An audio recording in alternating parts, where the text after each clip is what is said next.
Welcome indeed this morning to River Road Unitarian Universalist Congregation. Welcome to this place if it is your first time or your 400th time among us. Welcome if you are certain about what it is you believe and absolutely stone cold clear in your convictions. And welcome if you have arrived down a long, long wandering way, still confused about what exactly it is you believe about the most important things. This month, our spiritual theme, not just for Sunday morning, but for religious exploration in small groups, is courage. And so much of life takes so much courage. It takes courage just to show up and be together when half of us have forgotten what it means to do socializing with actual real humans in a real actual world. It takes courage to greet each other. It takes courage to open our hearts and risk creating something new. It takes courage to speak truth out loud. And so this morning, with courage and with boundaries, because remember, you don't need to shake anyone's hand if you don't want to, I invite you to turn and greet each other in any safe way that you might feel comfortable. I got it. Just. I don't know about the time.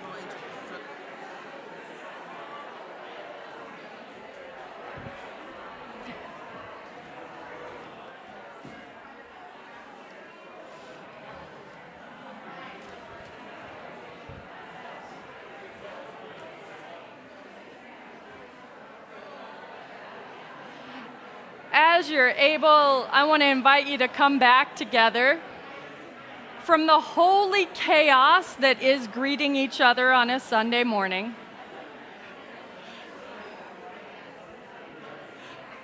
I feel like it takes courage to bring us back together, doesn't it?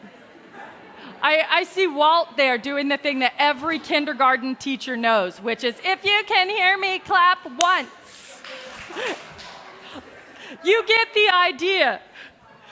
We explore courage this month, both in the words we say and in what we do. And as we explore courage, we're going to share a number of special services with you all, with multiple voices sharing this here pulpit, reflecting on what it means to be brave and to live our values out loud in the world.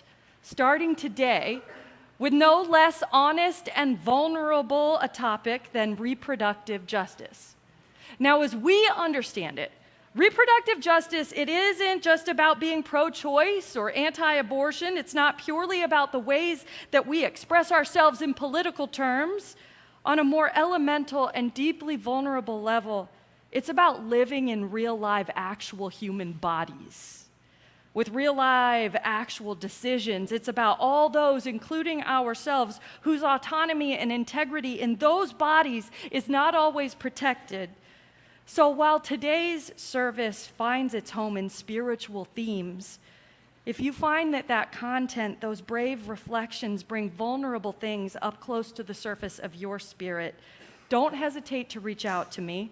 You can find me in LAD at RRUUC.org. You can find me in the flesh right here. You can call the office. That is why I'm here.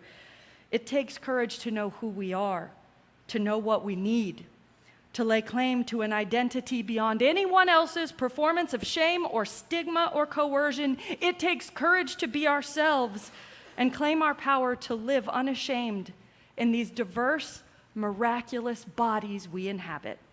And we celebrate that courage in all of its manifestations today. We sing from our spirits and from our bodies and from our hearts. And I invite you to rise in body or spirit as you are able to sing our hymn, Come and Go With Me. Our song leaders will lead us through it. I will try to call out the easy lyrics as we go through. Come and go with me.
projector isn't working to show you the lyrics. So I was the projector. You're gonna have to give me a minute.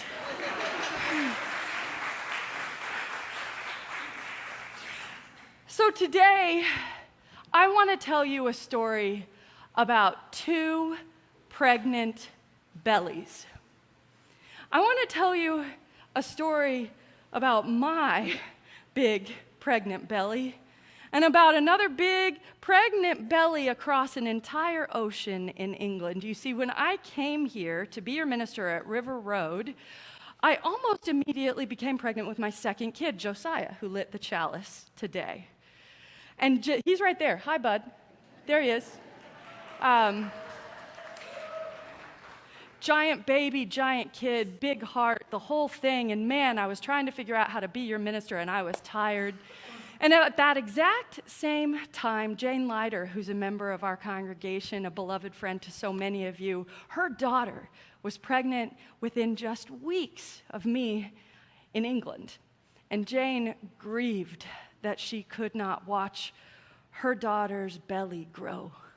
She grieved that she couldn't place her grandmother's hands on her daughter's belly and know that that life was her whole future.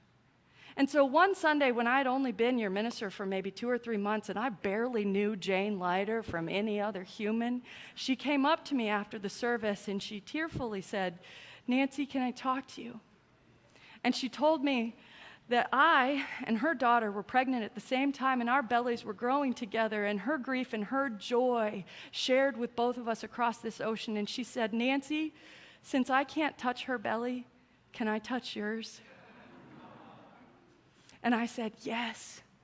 And every Sunday, Jane would come up to me and she would seek consent again by asking, "Reverend Nancy, can I touch your belly?" And I would say yes. And those babies grew and grew and were born within just weeks of each other. And I tell that story to say that my body was still my body.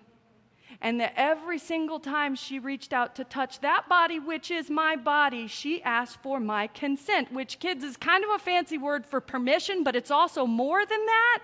It's about you choosing what to do with your own body, and in that case, my own belly. And in your lives and in your choices, you get to have consent too. Have you ever had a grown-up come up to you and hug you when you weren't really sure you wanted to be hugged? Right?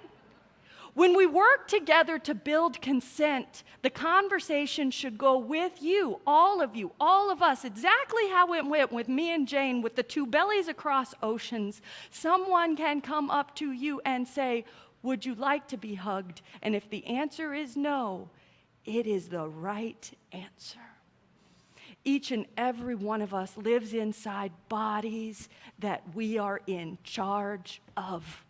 And each and every one of us has the power to find our yeses and find our nos. And each and every one of us has the ability, when our yeses and our nos are not respected, to go to people with whom we are safe and remember what it is to have our own power in our own bodies. And so I celebrate for all of us consent and permission and power. I'm grateful for the great big belly that connected me and Jane's family across an ocean, and the other belly on the other side of that ocean, and the children that emerged.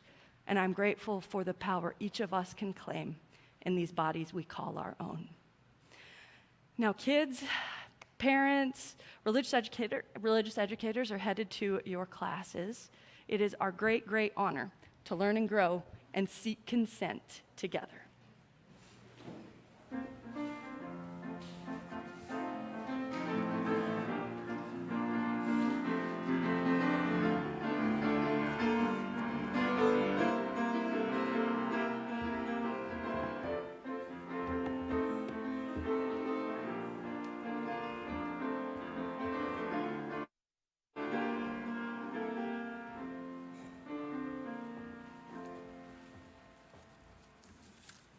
Good morning.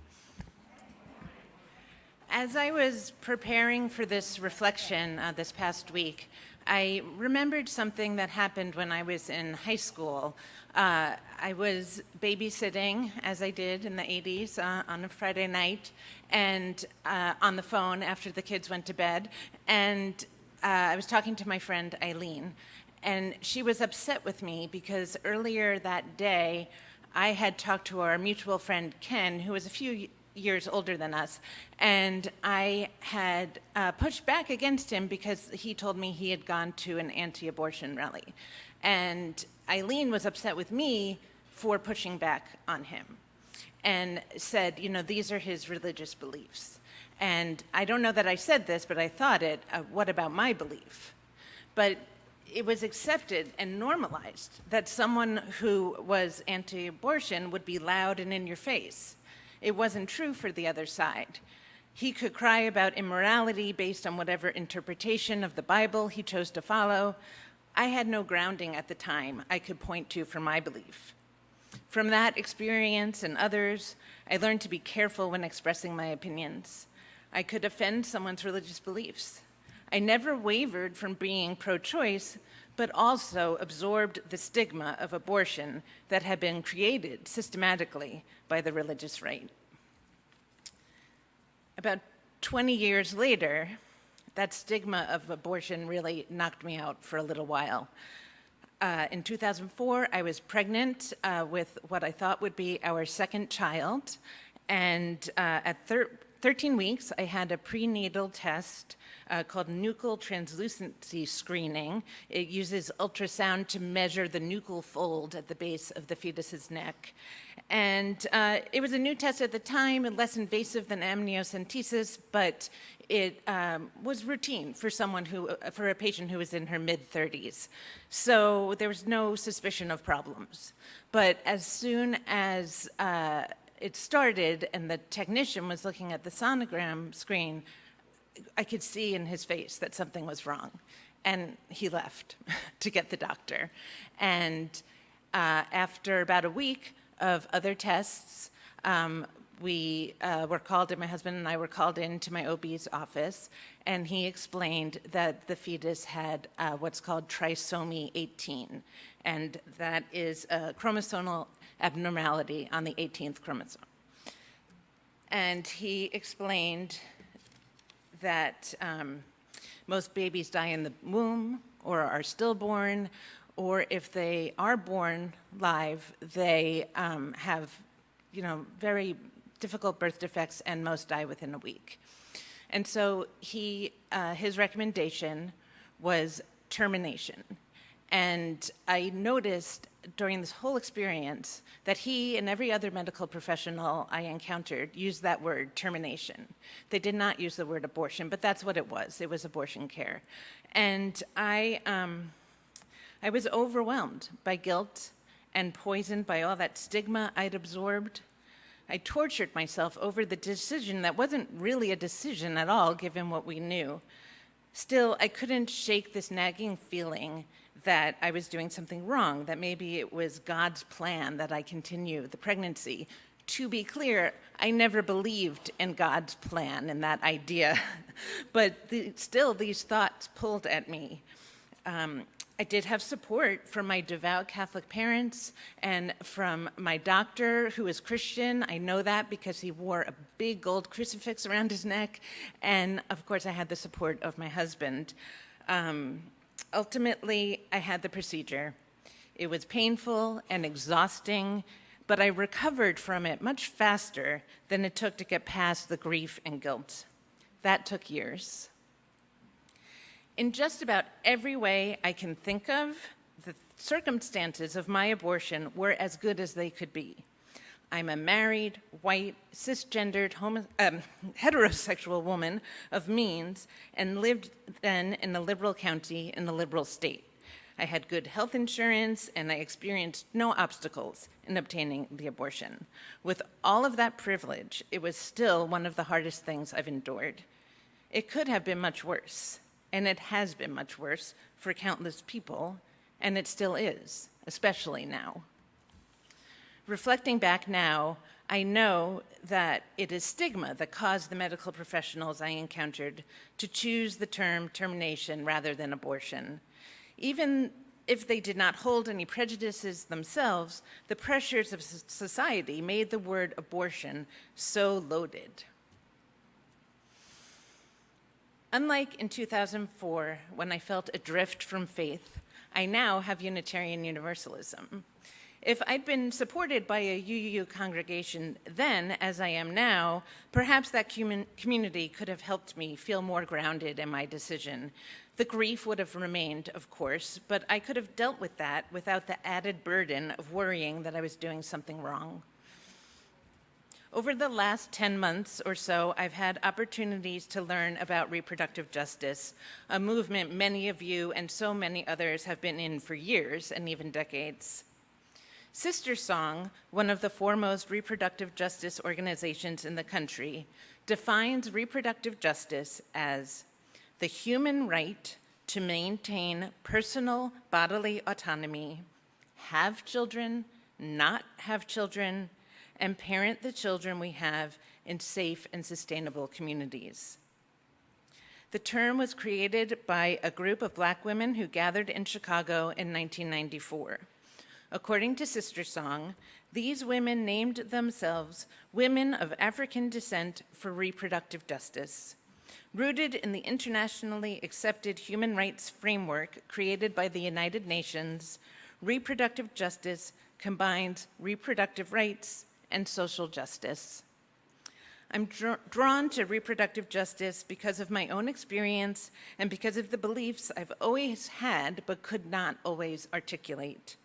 I'm no longer worried about offending anyone. Our liberal religious values and voices are essential.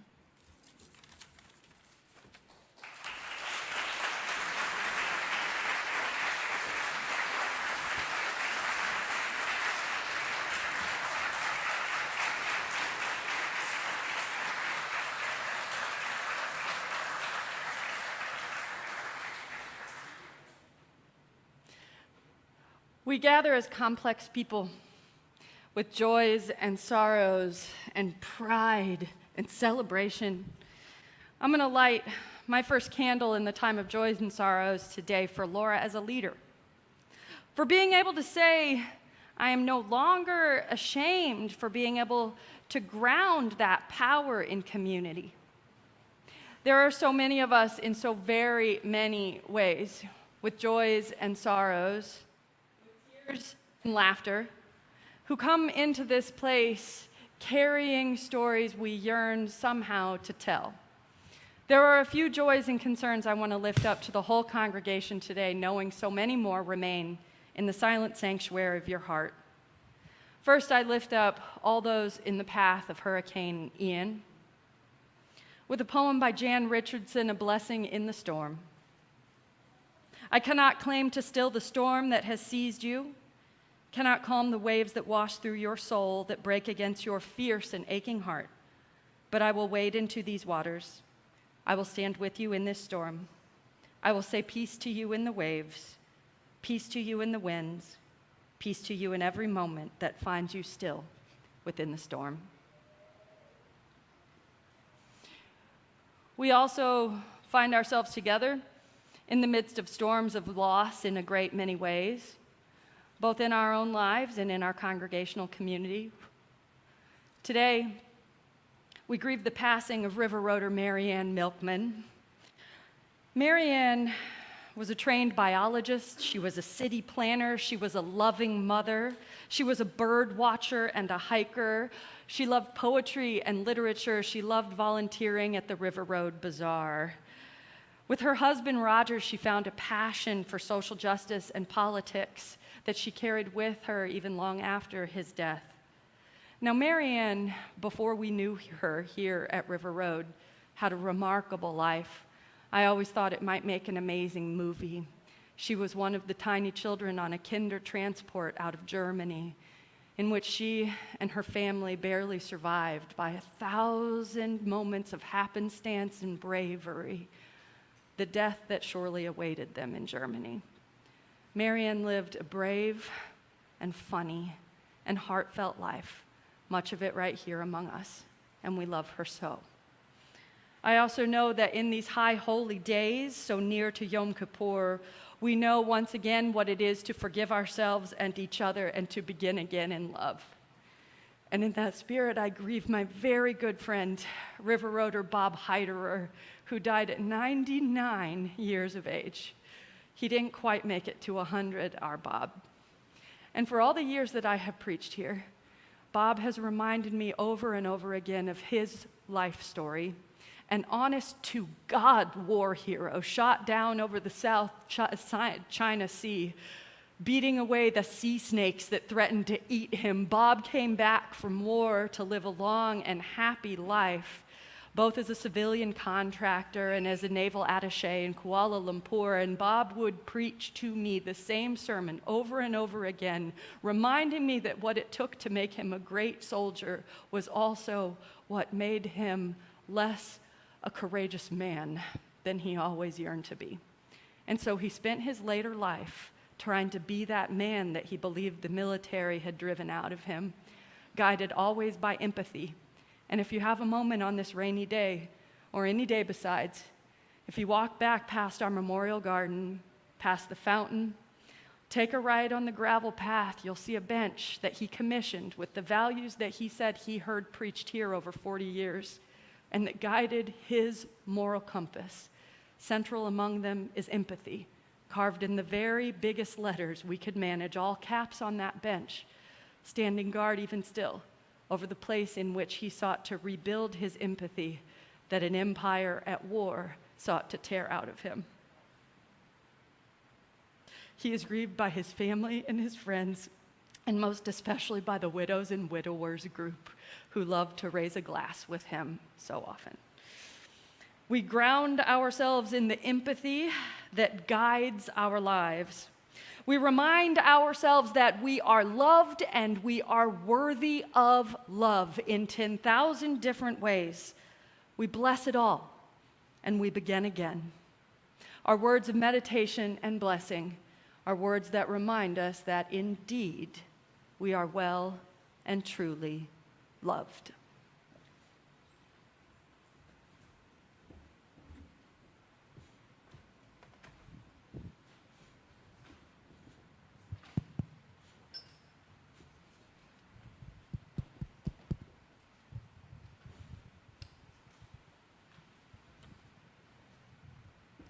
Everyone.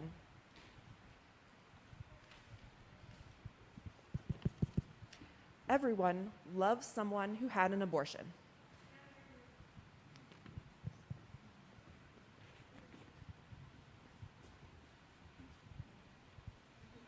Everyone loves someone who had an abortion. And let's talk about the flip side. If you had an abortion, you are loved. If you've never told a soul, or if you share your story regularly, you are loved. If you are confident in your decision or wonder if it was the right choice, you are loved. If you are queer, non-binary, trans, two-spirit, intersex, or cisgendered, you are loved. If you are child-free by choice or want to have kids eventually, you are loved. If your choice was driven by medical viability or your own emotional health, you are loved. If you found a provider to care for you or had to rely on yourself, you are loved. If you are always pro-choice or if your choice conflicts with your beliefs, you are loved. If you love your body or are still angry with your body, you are loved.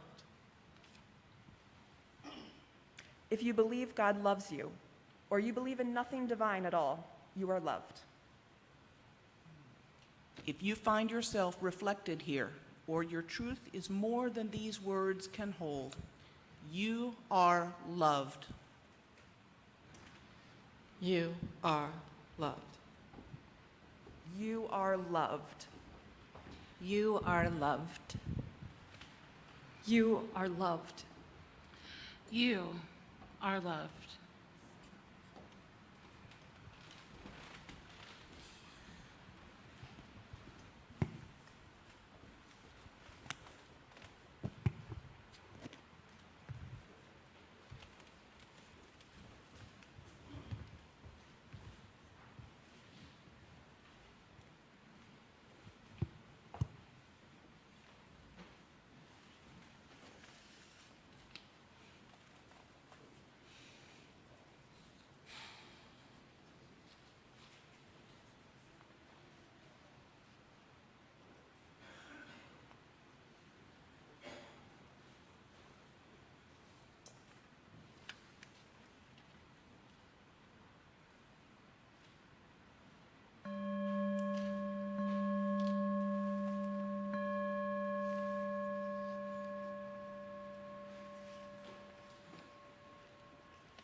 I bet many of you know, or maybe you don't know if you have not visited them in a while, that there are condoms in all the bathrooms here at River Road.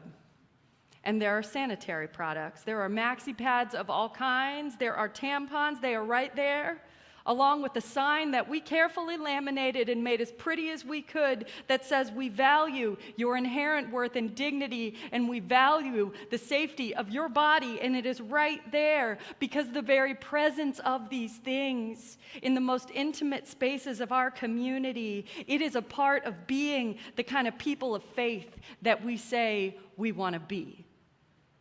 You know, when I come in on Sunday mornings, very often I am the first person here. Sometimes I am here and the lights are not on yet.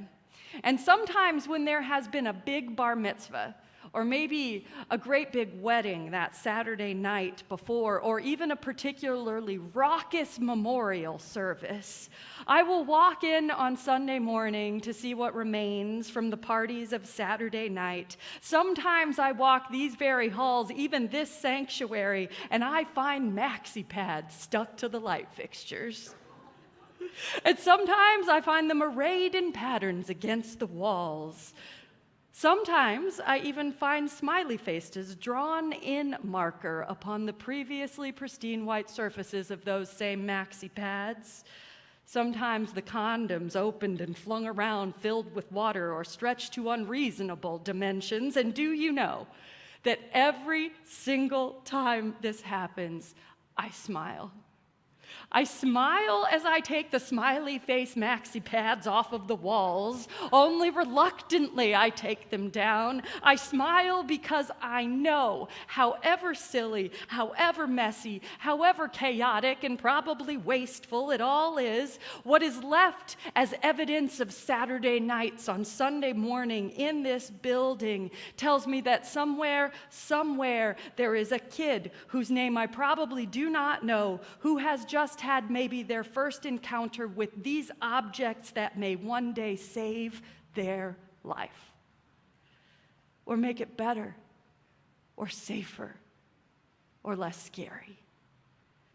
I think of these kids, whoever they are, and I'm grateful because I think right there is evidence of how we want to be in the world, a place where all of us can perfectly or imperfectly, messily or not, put ourselves into the path of something that will help us when we need it most down the road. You know, Reverend Amanda and I often say at the beginning of announcements and services, everything we do together is an expression of how we want to be together. And that really isn't a throwaway line or some filler to just keep us scooting along in the service. We mean it. We want to be together in a way that keeps us safe, in a way that helps us learn, in a way that takes our explorations and our questions and our uncertainties seriously, and that protects our capacity for joy along the way. And all the programs that we have here at River Road, way beyond the Sunday morning service, it all exists not just because we want to do more things, because let's be honest, does any of us have time to just do more things? They exist because each and every one of those programs and opportunities and connections, each and every one of those things, like the condoms and the bathrooms and the maxi pads with smiley faces on them and the hallway walls, every single one of them in some way represents the values that hold our spiritual lives.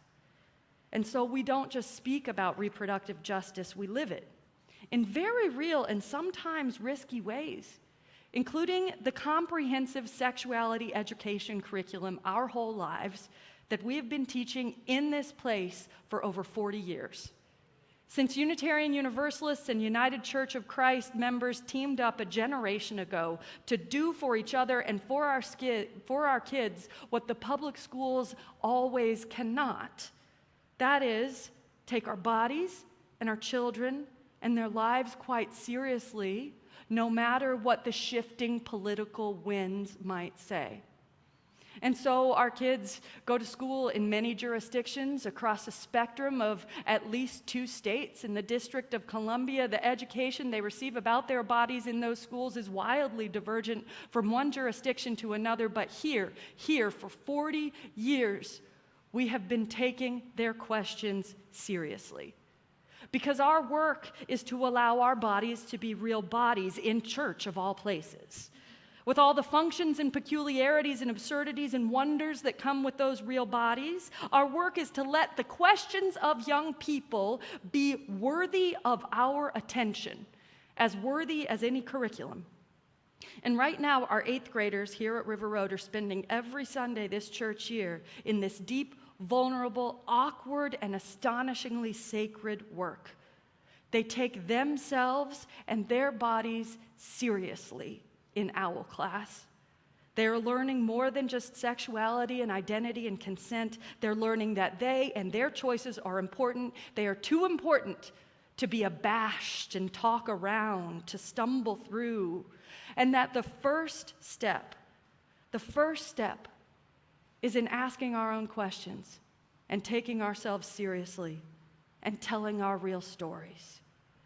So right now, this month, not only are our youth leading the way along with their teachers in OWL class, but we begin our Parents as Sexuality Educators curriculum, which starts on Wednesday, because let's face it, we parents, we are the teachers. We also right now, this month, are extending, beginning this month and through the spring, a group of us who have decided to gather to share Sacred from the Spiritual Alliance of Communities for Reproductive Dignity, a curriculum for adult learners on how we can find faith support for reproductive freedom. Together, We'll not just talk about how to be better activists or more effective political operators, though surely those questions will be on the table. We'll also reflect on the link between faith and racism, reproductive ethics, and shared liberation. Together, we'll get past the crucial first step of telling our stories and into the work that lies behind it, asking what those stories have made of us as moral people, how our lived experience in these bodies is a part of our spiritual and political lives. In this way, what we do is an expression of who we want to be in this place. River Road is a nexus of reflection between our experience of the world and the values that must thrive if we're all going to survive out in it. The courage we share in the programs we lead is not so much the courage to be better activists.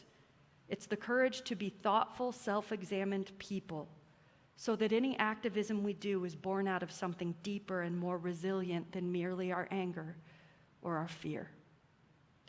It is the courage to put the materials of a better, safer, more resilient future right there for all of us to grasp, to encounter them, to explore them, to make a mess of them sometimes in the church bathroom, and to bless ourselves and each other, even and especially when the sacred work involves peeling maxi pads off the sanctuary walls.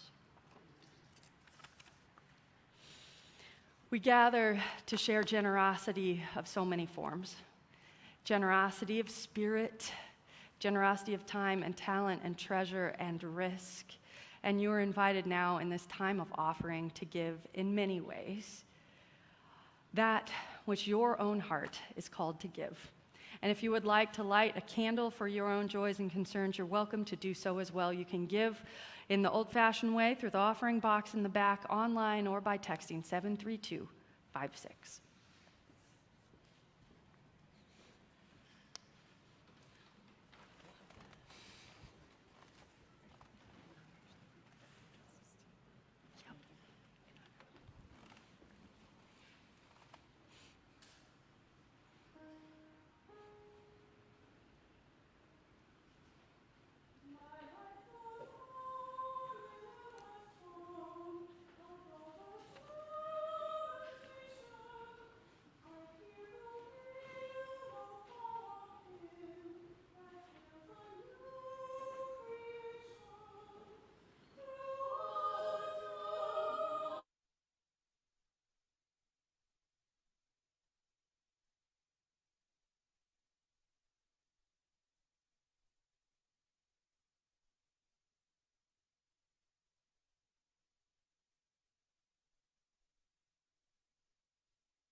The body is not an apology.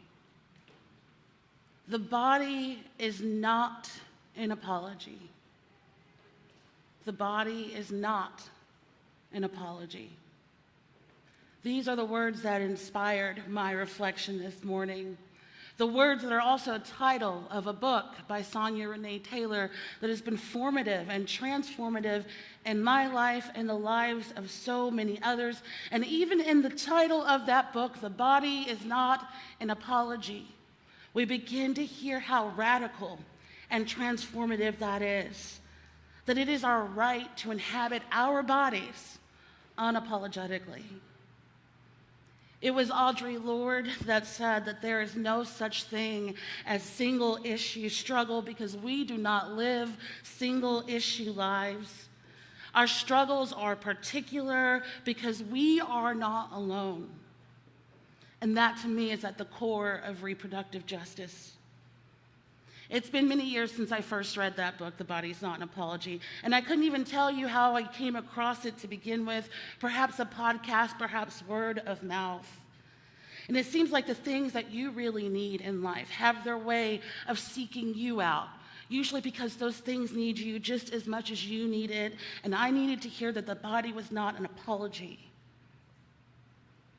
I saw this author on the cover of this book who looked like me, who shared key aspects of my identity, posing on a cover of the book for a world to see, saying proudly and boldly that the body is not an apology, that my body is not an apology, and neither is yours. And in that moment, I felt so seen and so understood. Because regardless of identity, regardless of ability, social location, regardless of what kind of body you occupy, we all grew up in a world that told us what kind of bodies we should occupy.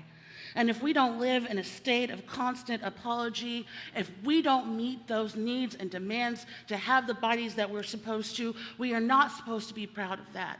We are supposed to say sorry with our actions. We are supposed to say sorry with our life.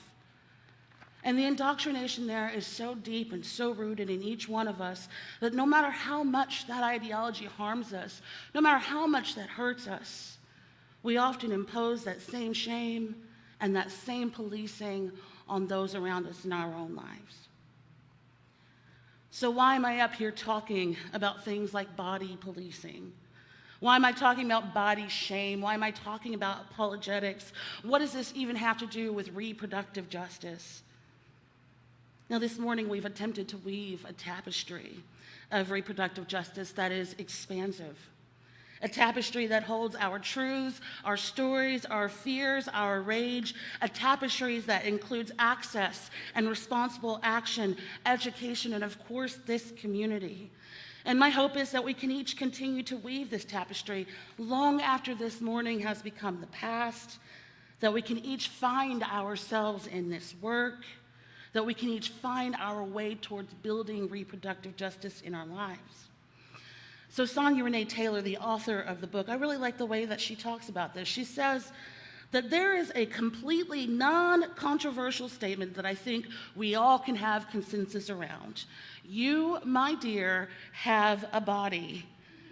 And should you desire to remain on this spinning rock hurtling through space, you will need a body to do it.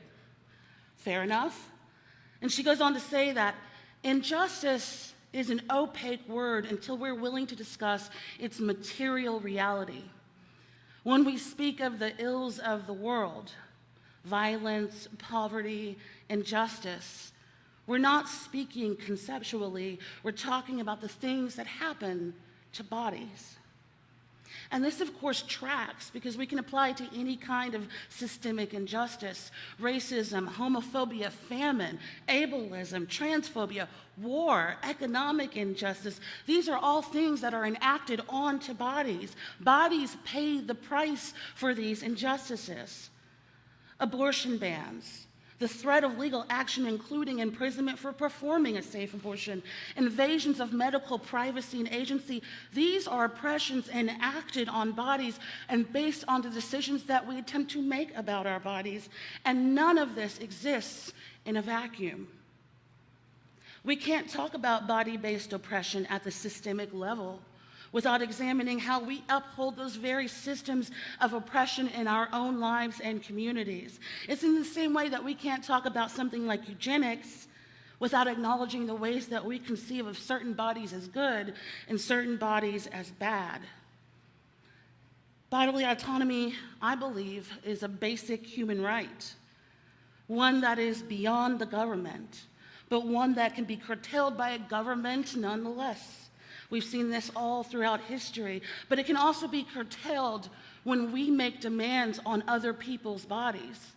When we make demands of each other's bodies, the demands to mimic white European-centric beauty standards, the demand to shrink down, the demand of maximum health that we have to owe each other, the demand to be as able-bodied as possible or to pretend to be able-bodied when we can't, the demand to fit into what we've been told is gender appropriate, the demand to not make anybody else feel uncomfortable with our own needs for different kinds of resources or different kinds of accommodations or our need for rest or to not be constantly producing labor.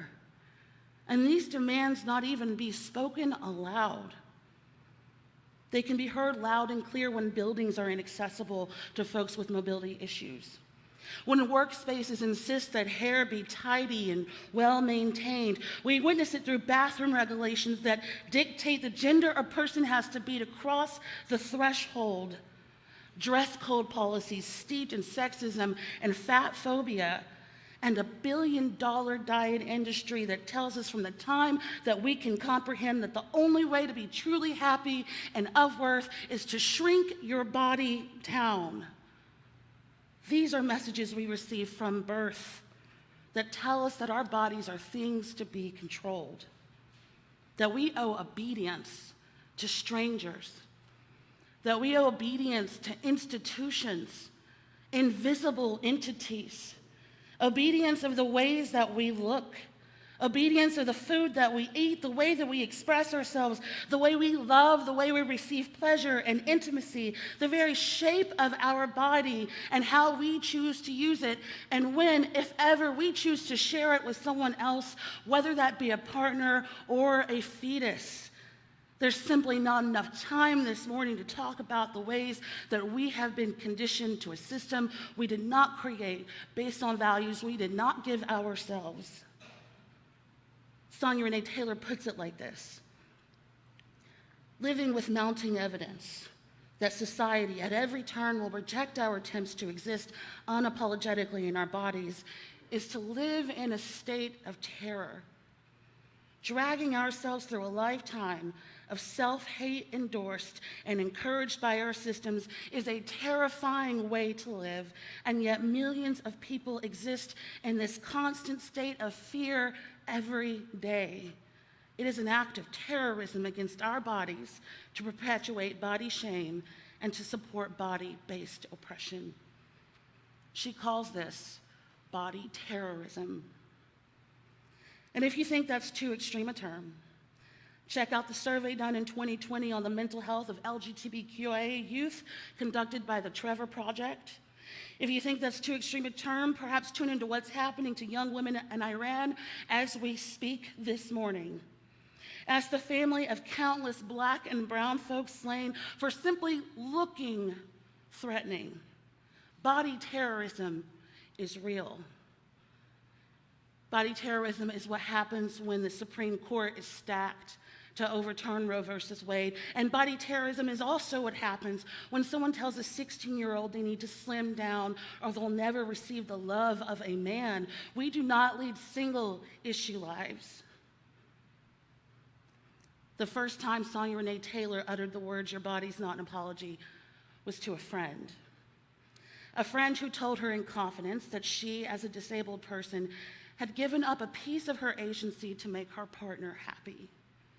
And lost in shame, she admitted that she felt like she had to, because in so many words, we're told that the further you are away from the standard of ability or the further you are away from the beauty standard, the more you owe other people. The further away you are from the beauty standard or the ability standard, the more you owe other people. And Sonia spoke those 6 words that changed her life and countless other lives since. She describes the experience of hearing someone's deep truth, how it strikes a piece of our own humanity, and how easy it is to recoil in silence because it also speaks to our own hidden shames that each one of us hold. How we sometimes struggle to hold the truths of others because we're so used to not having our own truths held. But Audre Lorde reminds us that we can stay silent if we want, but we still won't escape the fear that comes from simply choosing to exist unapologetically. So it's always better to speak, especially for those of us who were never meant to survive. There are many roads to reproductive justice, and at the heart of it all is liberation. The freedom to shape and live our lives on our own terms, centering our values, and the freedom for others to do the same and be loved through it. And not only freedom, but also access, the access to resources such as healthcare and education, economic and environmental repair and reset. And there are no easy solutions. It took us a lifetime to become who we are, and lifetimes for society to become what it is. But we can resist, and we can dismantle, and we can rise up for one another. We can respond to body terrorism in our own lives and in our own hearts, and remind ourselves and each other that we are fiercely and wonderfully made. So while we do the work, while we figure it out, and while we mess up and start again, while we practice being fully human together, may we expand to fill up the spaces that we've been pushed from. May we be loud and ungovernable. May we protect one another. And may we love ourselves radically, because we have nothing to lose but our chains. Amen.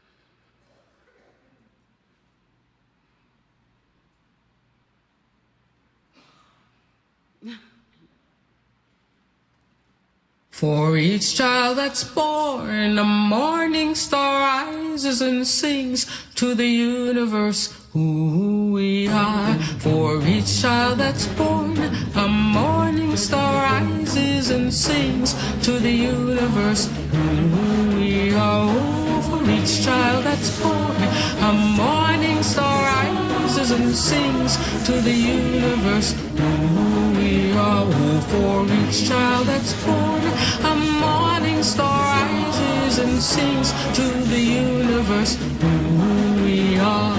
We are our grandmother's prayers, and we are our grandfather's dreamings, and we are the breath of our ancestors. We are the Spirit of God. We are mothers of courage, fathers of time, daughters of dust, and the sons of great visions. We're sisters of mercy, brothers of love, lovers of life, and the builders of nations. We're seekers of truth, keepers of faith, makers of peace, and the wisdom of ages. We are our grandmother's prayers. We are our grandfather's dreamings, and we are the breath of our ancestors. We are the Spirit of God. We are mothers of courage, fathers of time, daughters of dust, and the sons of great visions. We're sisters of mercy, brothers of love, lovers of life, and the builders of nations. We're seekers of truth and keepers of faith. We are makers prayers of peace and the wisdom of ages. We are our grandmother's prayers. We are our grandfather's dreamings, and we are the breath of our ancestors. We are the Spirit of God.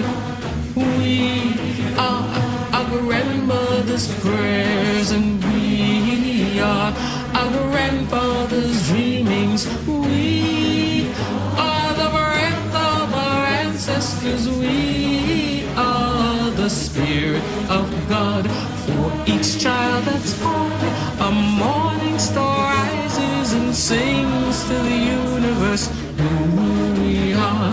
For each child that's born, a morning star rises and sings to the universe who we are. We